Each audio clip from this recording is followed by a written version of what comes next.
സാധാരണപ്പെട്ട ഒരാൾക്ക് ഒരു ഗുരുവിന്റെ ആവശ്യമുണ്ടോ? ഗുരു എന്ന് പറയുമ്പോൾ ആധ്യാത്മിക പാഠങ്ങൾ ചൊല്ലിത്തരുന്ന ഒരാളെയാണ് നമ്മൾ ഗുരു എന്ന് വാക്കുകൊണ്ട് നമ്മൾ പെട്ടെന്ന് കേട്ടാൽ പെട്ടെന്ന് നമുക്ക് ക്ലിക്ക് ചെയ്യുന്നു. ആര് പറഞ്ഞു സന്ധ്യാവന്ദനം ചെയ്യാൻ? മറ്റതല്ലേ ഞാൻ പറഞ്ഞിട്ടുണ്ടോ സന്ധ്യാവന്ദനം? ഞാൻ പറഞ്ഞു എന്നോട് സന്ധ്യാവന്ദനം ചെയ്യാൻ പറയാനോ ചെയ്യണ്ടെന്ന് പറയാനോ താൻ ആരോടും? ഇവര് പറഞ്ഞു തന്നല്ല, എന്നേക്കാൾ ശകലം കൂടെ ഇവൻ മേന്മയുള്ളതാണെന്ന് തോന്നിയാൽ മതി ഇവര് നമ്മളെ ചവിട്ടി തന്നു. അപ്പൊ എങ്ങനെയായിരിക്കണം തിരഞ്ഞെടുക്കുന്നത്? ഗുരുവിനെ പരീക്ഷിക്കണമെന്നാണ്. ആരാണ് യഥാർത്ഥ ഗുരു? നമുക്ക് സാധാരണപ്പെട്ട ഒരാൾക്ക് ഒരു ഗുരുവിന്റെ ആവശ്യമുണ്ടോ? ഗുരു എന്ന വാക്ക് സാധാരണ ഉപയോഗിക്കുന്നത് ആധ്യാത്മികതയിലാണ്. എന്നാൽ ഗുരു എല്ലായിടത്തും ഉണ്ട്. നമ്മൾ 1-ാം ക്ലാസ്സിൽ ചേരുമ്പോൾ ആശാമ്പള്ളിക്കൂടത്ത്, അതായത് LKG മുതൽ ഗുരു നമുക്ക് പ്രസൻസാണ്. LKG പഠിപ്പിക്കുന്ന ടീച്ചേഴ്സ് എല്ലാം ഗുരുക്കന്മാരല്ലേ. അത് കഴിഞ്ഞ് ഹൈസ്കൂള്, കോളേജ്, ഇവിടെ എല്ലാം ഗുരുക്കന്മാരുണ്ട്. പക്ഷേ ഇതൊന്നും മനുഷ്യ മനസ്സിൽ ഗുരുവായിട്ട് കാണാറില്ല. യഥാർത്ഥത്തിൽ അവരെല്ലാം ഗുരുക്കന്മാരാണ്. ഈ കോളേജിൽ പഠിപ്പിച്ചവരും ഈ സ്കൂളിൽ പഠിപ്പിച്ചവരും അല്ലെ പ്രീ പ്രൈമറി പഠിപ്പിച്ചവരും പിന്നെ ഏതെങ്കിലും ഒന്ന് കാര്യം പറഞ്ഞു തന്നവരും എല്ലാം ഗുരുക്കന്മാരാണ്. പക്ഷേ ആരും ഇവരെ ഗുരുക്കന്മാരായിട്ട് കരുതാറില്ല. ഗുരു എന്ന് പറയുമ്പോൾ ആധ്യാത്മിക പാഠങ്ങൾ ചൊല്ലിത്തരുന്ന ഒരാളെയാണ് നമ്മൾ ഗുരു എന്ന് വാക്കുകൊണ്ട് നമ്മൾ പെട്ടെന്ന് കേട്ടാൽ പെട്ടെന്ന് നമുക്ക് ക്ലിക്ക് ചെയ്യുന്നു. അപ്പം ഈ ആധ്യാത്മിക പാഠങ്ങൾ ചൊല്ലിത്തരുന്ന ഗുരുക്കന്മാരെ ഒരുപാട് പേരെ എനിക്കറിയാം. അതിലുള്ള ഒരു ദോഷം, ഗുണം, നമുക്കൊന്നും അറിയാതാണ് ഗുരുവിനെ സമീപിക്കുന്നത്. ഒന്നും അറിയില്ല, ഇതെന്ത് ചെയ്യണമെന്നറിയില്ല. പുസ്തകങ്ങൾ വായിച്ചും കാണില്ല, ഏതെങ്കിലും ഒക്കെ ചെറിയ പുസ്തകങ്ങളെ വായിച്ചു കാണുള്ളൂ. അപ്പോൾ അങ്ങനെ വരുമ്പോഴാണ് ഇതിനെപ്പറ്റി കൂടുതൽ അറിയാൻ വേണ്ടിയാണ് ഗുരുവിൻ്റെ അടുക്കൽ ചെല്ലുന്നത്. ഗുരു ഒരുപക്ഷെ ശിഷ്യനെ മനസ്സിലാക്കുന്ന ഗുരുവാകാം, അല്ലെ ശിഷ്യനെ ആക്കാത്ത ഗുരുവാകാം. എല്ലാ ശിഷ്യന്മാർക്കും പറഞ്ഞു കൊടുക്കുന്ന പോലെ കുറേ സന്ധ്യാനാമങ്ങൾ പോലുള്ള കാര്യങ്ങൾ, കുറേ മന്ത്രം, കുറേ യോഗവിധികളും ഒക്കെ പറഞ്ഞു കൊടുക്കും.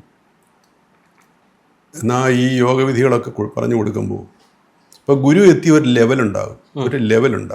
മിക്കവാറും 0 ലെവലിൽ അവരൊക്കെ നിൽക്കുന്നത്. എന്നാൽ ചിലർ, അപൂർവമായിട്ട് ചിലർ ശകലം അല്പം ഒരു ഒരു ഒരു ഒരു ശകലം മുകളിലായിരിക്കും നമ്മൾ സാധാരണ ചെന്ന് കയറിയ ശിഷ്യനേക്കാൾ. പക്ഷേ ഈ ഗുരുവിൻ്റെ ശിഷ്യൻ്റെ വളർച്ച കാണുമ്പോൾ മിക്ക ഗുരുക്കന്മാർക്കും അസൂയുണ്ടാകും. എൻ്റെ അനുഭവമാണ് ഞാൻ പറയുന്നത്. അസൂയുണ്ടാകും. ഒന്നിൽ മന്ത്രം മാറ്റും, അല്ലെങ്കിൽ സാധന തിരുത്തും, അല്ലെങ്കിൽ അവരെ എവിടെയെങ്കിലുമൊക്കെ പെടുത്തും. ഇങ്ങനെയാണ് സാധാരണ നാട്ടിലെ ഗുരുക്കന്മാരെ കണ്ടുവരുന്നത്. യഥാർത്ഥ ആ ഒരു ദോഷമില്ലാത്ത ഗുരുക്കന്മാർ വല്ല വനത്തിലോ മറ്റോ ഉണ്ടെങ്കിലല്ലാതെ നാട്ടിലില്ല. നാട്ടിലെ ഗുരുക്കന്മാർക്ക് ഈ ഒരു ദോഷമുണ്ട്. വനത്തിലോ മറ്റോ അല്ലെ, ഇപ്പം തന്നെ എമ്മിൻ്റെ ഗുരുവിനെ പറ്റി പറഞ്ഞിട്ടുണ്ട്, അല്ലെങ്കിൽ അഗസ്ത്യരെ പറ്റി പറഞ്ഞിട്ടുണ്ട്. ഇപ്പോൾ ഇതുപോലുള്ള ഉന്നത ശ്രേണിയിലുള്ള ഗുരുക്കന്മാരെ കണ്ടുപിടിക്കാൻ നമ്മൾ ഒരുപാട് അലയേണ്ടി വരും. അങ്ങനെ അലഞ്ഞ് ഒരു ഗുരുവിനെ കിട്ടിയാൽ നല്ലതാണ്.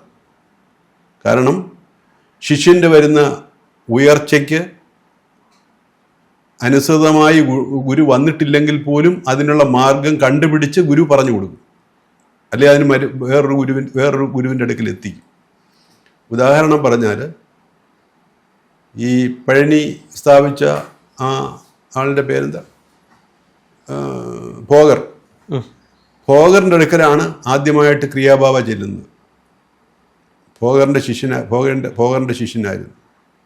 അങ്ങനെ ഭോഗറിൻ്റെ ശിഷ്യനായി അദ്ദേഹം ക്രിയാബാബ കാലങ്ങൾ കഴിഞ്ഞപ്പോഴാണ് ഭോഗറാണ് ഇത് പോരാ എന്ന് കണ്ടിട്ട് അഗസ്ത്യരുടെ അടുക്കലെത്തിക്കുന്നത് പുതിയയിൽ. അപ്പോൾ അദ്ദേഹത്തെ പൂർണ്ണനാക്കുന്നത് അഗസ്ത്യരാണ്. അപ്പോൾ അത് ഗുരുവിൻ്റെ മേന്മയാണ്. അപ്പോൾ അത്ര നല്ല ഒരു ഭോഗർ എന്നുള്ള ഒരു ഗുരുവിൻ്റെ അടുക്കൽ എത്തിയിട്ടാണ് അഗസ്ത്യരുടെ അടുക്കൽ എത്താൻ പറ്റിയത്. എന്നാൽ നമ്മൾ ഇന്ന് നാട്ടിൽ കാണുന്നത് അങ്ങനെയല്ല.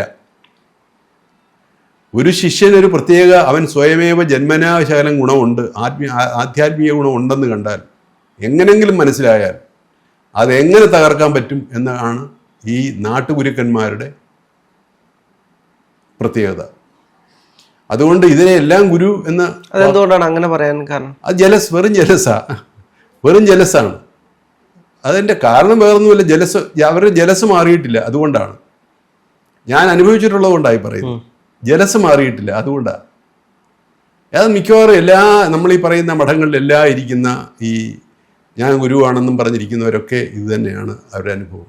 ഈഗോയാണ് പ്രശ്നം. ഈഗോ മാറാത്തവരാണ് അവർ. അതുകൊണ്ടാണ്. ഈഗോ ഉണ്ടെങ്കിൽ അവർ ആ ഒരു രീതിയിൽ അവരിയ്ക്കില്ല. കാശ് വലിയ വലിയ സിംഹാസനാരൂഢരായി മറ്റേ മഹാരാജാക്കന്മാരെ പോലെയുള്ള കാര്യങ്ങളിലൊക്കെ ഇരുന്ന് വലിയ നിറമുള്ള വസ്ത്രങ്ങളും അങ്ങനെ ഇരുന്ന് വലിയ നല്ല ഗുരുക്കന്മാരൊന്നും അങ്ങനെ ഇരിക്കില്ല. അവർക്ക് ഏറ്റവും സിംപ്ലിസിറ്റിയാണ് അവരുടെ. എത്രയും അവരുടെ ശരീരം പൊഴിയാൻ പോവുകയാണ്. അവർ മറ്റൊരു ശരീരത്തിലേക്ക് പോകാൻ, ആസ്ട്രൽ ബോഡി ഈ ഫിസിക്കൽ ബോഡിയിൽ നിന്നും ആസ്ട്രൽ ബോഡിയിലോട്ട് പോകാൻ പോവുകയാണ്. അപ്പോൾ ഇതിനെപ്പറ്റിയുള്ള ശ്രദ്ധ പോലും അവർക്കില്ല. ഒരുപക്ഷെ ഒരു ഒരു ഒരു ഒരു ഒരു ഒരു ഒരു നഗ്നത പോലും നന്നായി മറച്ചു കാണത്തില്ല. അതാണ് അവരുടെ സ്റ്റേജ്. അവരാണ് ഗുരുവായിട്ട് വരുന്നതെങ്കിൽ അടുത്ത ഈ ശിഷ്യന് ഇത് ഇത്രയും പോരാ, അടുത്തത് വേണം, അപ്പോൾ എൻ്റെ ഗുരുവാര് അങ്ങനെ പറഞ്ഞയച്ച് പോകുന്നത്. അങ്ങനെയുള്ള ഗുരുക്കന്മാരെ നമുക്കിന്ന് കിട്ടാൻ പ്രയാസമാണ്. ഇത് മിക്കവാറും അധപ്പതിപ്പിക്കത്തേ ഉള്ളൂ. ഇവന് ശകലം വ്യത്യാസമുണ്ട്, അവിടെ തന്നെ പിടിച്ചു നിർത്തും. അവിടെയും പിടിച്ചു നിർത്തത്തില്ല, അതിനും താഴെ കൊണ്ട് കളയത്തേ ഉള്ളൂ. ഇത് മുഴുവൻ മാറ്റും. ഇപ്പോൾ ഇന്നലെ ഉണ്ടായ ഒരു സംഭവം പറയാം. രുദ്രൻ എന്ന് പറയുന്ന പറയാമോ ഇല്ലയോ എന്ന് എനിക്കറിയില്ല. രുദ്രൻ എന്ന് പറയുന്ന ഒരു അഘോരി എന്നെ ശിഷ്യനാക്കണം. മെനഞ്ഞാൻ എന്നെ വിളിച്ചു. മെനഞ്ഞാൻ 4-ാം നാളിലും എന്നെ വിളിച്ചു. നമുക്ക് ഹിമാലയത്തിൽ പോകണം, എനിക്ക് കുറേ ഇത് തരാനുണ്ട്. ആയിക്കോട്ടെ സ്വാമി എന്ന് വിളിച്ചു. ഞാൻ സ്വാമിയല്ല, അങ്ങ് പിന്നെ ആരാണ്? ഞാൻ കണ്ടിട്ടില്ല. അങ്ങ് പിന്നെ ആരാണ്? ഞാൻ അഘോരിയാണ്. അപ്പോൾ എന്താണ് ഞാൻ വിളിക്കേണ്ടത്? ബാബ എന്ന് വിളിക്കണം. ഓ ശരി, അങ്ങനെ ആയിക്കോട്ടെ ബാബ. അങ്ങനെ ഇത് ഒരാഴ്ചക്കുള്ളിലുള്ള കഥയാണ്, നടന്ന സംഭവമാണ്. ഇന്നലെയാണ് അത് പരിസമാപ്തിയായത്. അപ്പോൾ അത് കഴിഞ്ഞ് ഞങ്ങൾ ഒരു ദിവസം ഒരു 4 മണിക്കൂർ 6 മണിക്കൂർ സംസാരിക്കും എന്നെ അളക്കാൻ വേണ്ടി, എൻ്റെ ആധ്യാത്മിക. അപ്പോൾ ഞാൻ ഇതിനെല്ലാം ഒരു ഗുരുവാകാൻ പോകുന്ന ആളല്ലേ എന്ന് വിചാരിച്ചിട്ട് ഞാൻ ഇങ്ങനെ കീഴിൽ എന്താ അടങ്ങി അയാൾ പറയുന്നതാണ് ശരിയെന്നുള്ള രീതി. അപ്പോൾ ഇന്നലെ മെനഞ്ഞാന്ന് സന്ധ്യയായപ്പോൾ ഞാൻ സന്ധ്യാവന്ദനം ചെയ്യാറുണ്ട്, രാവിലെ സന്ധ്യാവന്ദനം ചെയ്യാറുണ്ട്. അപ്പോൾ സന്ധ്യാവന്ദനത്തിന് ശകലം സമയമെടുക്കും. അപ്പോൾ അദ്ദേഹം വിളിച്ചു. 8 മണിക്കാണ് വിളിക്കുന്നത്. 8 മണിക്ക് വിളിച്ചപ്പോൾ ഞാൻ എടുത്തില്ല. നോക്കിയപ്പോൾ എടുത്തില്ല. എൻ്റെ ഇപ്പോൾ ഈ സന്ധ്യാവന്ദനം മുടക്കുന്നതും ശരിയല്ല. അപ്പോൾ എടുത്തില്ല. അത് കഴിഞ്ഞ് വന്നപ്പോൾ 8:45 9:00 9 മണിയായി വന്ന്.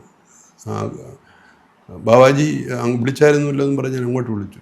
ആര് എന്നും പറഞ്ഞിട്ട് പുള്ളി ഒരു ചാട്ടു. ആര് പറഞ്ഞു സന്ധ്യാവന്ദനം ചെയ്യാൻ? മറ്റതല്ലേ ഞാൻ പറഞ്ഞിട്ടുണ്ടോ സന്ധ്യാവന്ദനം? ഞാൻ പറഞ്ഞു എന്നോട് സന്ധ്യാവന്ദനം ചെയ്യാൻ പറയാനോ ചെയ്യണ്ടെന്ന് പറയാനോ താൻ ആരോടും? എൻ്റെ ഗുരുവാണ്. താൻ്റെ ഗുരുവൊന്നും ആയിട്ടില്ലല്ലോ, തന്നെയായിട്ട് ഗുരുവാക്കാനും പോകുന്നില്ല. അപ്പോഴത്തേക്ക് പുള്ളി ഇന്നലെ സംഭവിച്ച സംഭവം. അപ്പോൾ ഇതാണ് ഇവിടുത്തെ ഗുരുക്കന്മാരുടെ സ്വഭാവം. കൂടെ കൊണ്ടു നടക്കുക. ഇപ്പോൾ അയാളുടെ ഉദ്ദേശം എന്നെ ഒരു ശിഷ്യനാക്കി ഇങ്ങനെ ഈ പട്ടിയെ ഈ വേട്ടക്കാർ കൊണ്ട് നടക്കുന്ന പോലെ അയാൾക്കുള്ള ഭാണ്ഡവും ചുമന്നുകൊണ്ട് നടത്തിക്കാമെന്നായിരുന്നു അയാളുടെ വിചാരം. അപ്പോൾ എൻ്റെ വായിൽ നിന്ന് നല്ല 4 തെറി കേട്ടപ്പോൾ അയാളുടെ ഗുരു സ്വഭാവം അങ്ങ് മാറി. പിന്നീടത് ഇതിലൊക്കെ സംഭവം മാറിയത്. ഗുരുക്കന്മാരുടെ ഒരു പൊതു സ്വഭാവമാണിത്. ഇത് ഈ ഒരാളിലല്ല ഞാൻ കണ്ടത്. ഞാൻ വേറെ ആലത്തൂര് യോഗി കണ്ടിട്ടുണ്ട്. നമ്മുടെ ഇവിടെ തിരുവനന്തപുരത്ത് ഒരു ആശ്രമമുണ്ട്, ശാന്തിഗിരി ആശ്രമത്തിലെ മഠാധിപതി, പഴയ മഠാധിപതിയെ കണ്ടിട്ടുണ്ട്. ഞങ്ങൾ തമ്മിൽ ചീത്തയൊക്കെ ഉണ്ടാക്കി, നല്ലപോലെ നല്ല സുന്ദരമായിട്ട് ചീത്ത അങ്ങോട്ടും ഇങ്ങോട്ടും വിളിച്ചു. ഇങ്ങനെ മിക്ക ഗുരുക്കന്മാരിൽ കണ്ടിട്ടുള്ളത്. ഞാൻ കാണാത്ത ഒരു ഗുരുവല്ല, ഒരു സ്ത്രീ ഒരാളെന്ന് പറയുന്നത് അമൃതാനന്ദമയി മാത്രമാണ് മാന്യമായിട്ട് എന്നോട് പെരുമാറിയത്. ഇത് പണ്ട് നേരത്തെ പറഞ്ഞിട്ടുള്ളതാണ്. പിന്നെ അങ്ങനെ 1-2 പേരെ മറ്റേ ഉള്ളൂ. ബാക്കിയെല്ലാം ഇതാണ്. ഇവർ പറഞ്ഞു തന്നതല്ല, എന്നേക്കാൾ ശകലം കൂടെ ഇവൻ മേന്മയുള്ളതാണെന്ന് തോന്നിയാൽ മതി ഇവർ നമ്മളെ ചവിട്ടി താക്കും. അപ്പോൾ അത് കണ്ടു വേണം നമ്മൾ ഗുരുവിനെ തിരഞ്ഞെടുക്കാൻ. ഈ ഗുരുവിനെ തിരഞ്ഞെടുക്കുന്നത് എങ്ങനെ വേണമെന്ന് കഠോപനിഷത്തിൽ പറഞ്ഞിട്ടുണ്ട്. കഠോപനിഷത്തിലാണ് ഗുരുവിനെ തിരഞ്ഞെടുക്കുന്ന കാര്യം പറഞ്ഞിരിക്കുന്നത്. യമനാണ് നചികേതസിനോട് പറയുന്നത്, നീ ഗുരുവിനെ തിരഞ്ഞെടുക്കുമ്പോൾ വളരെ ശ്രദ്ധിച്ച് മാത്രമേ തിരഞ്ഞെടുക്കാവൂ. ഇല്ലെങ്കിൽ നിനക്ക് കിട്ടിക്കൊണ്ടിരിക്കുന്നതിനേക്കാൾ താഴെയായിരിക്കും നിന്റെ പതനം. നിനക്ക് കിട്ടാൻ പോകുന്നത് ഇത്ര തന്നെ ഉള്ള പതന നരകത്തിലായിരിക്കും. പക്ഷെ അതിനേക്കാൾ താഴെയായിരിക്കും നിന്റെ ഗുരു നിന്നെ കൊണ്ടെത്തിക്കുന്നത്. അപ്പൊ എങ്ങനെയായിരിക്കണം തിരഞ്ഞെടുക്കുന്നത്? ഗുരുവിനെ പരീക്ഷിക്കണമെന്നാണ്. അപ്പൊ ഇതിപ്പോ ഞാനൊരു പരീക്ഷയാണ് നടത്തിയത്. അപ്പോൾ അയാൾ വിളിച്ചപ്പോൾ എടുത്തില്ല, വേറൊന്നും സംഭവിച്ചില്ല. അപ്പോൾ എന്ത് സംഭവിക്കുമെന്നറിയാം. അത് അയാൾക്ക് സമാധാനമുള്ള ഒരാളാണെങ്കിൽ, അല്ലെങ്കിൽ അത് എന്തോ കാര്യം കൊണ്ട് എടുത്തില്ല എന്ന് മനസ്സിലാക്കാൻ കഴിവുള്ള ആളാണെങ്കിൽ വിളിച്ചപ്പോൾ എന്താ ഞാൻ വിളിച്ചായിരുന്നല്ലോ, നമ്മൾ സാധാരണക്കാരങ്ങനെ ഞാൻ വിളിച്ചായിരുന്നല്ലോ, അത്ര പോലും ക്ഷമ ഇവർക്കില്ല. സാധാരണക്കാരുടെ ക്ഷമ പോലും ഇവർക്കില്ല. ഒറ്റ ഗുരുക്കന്മാർക്കുമില്ല. വേറൊരു ഗുരുവായിട്ട് ഞാൻ പഴനിയിൽ പോയി.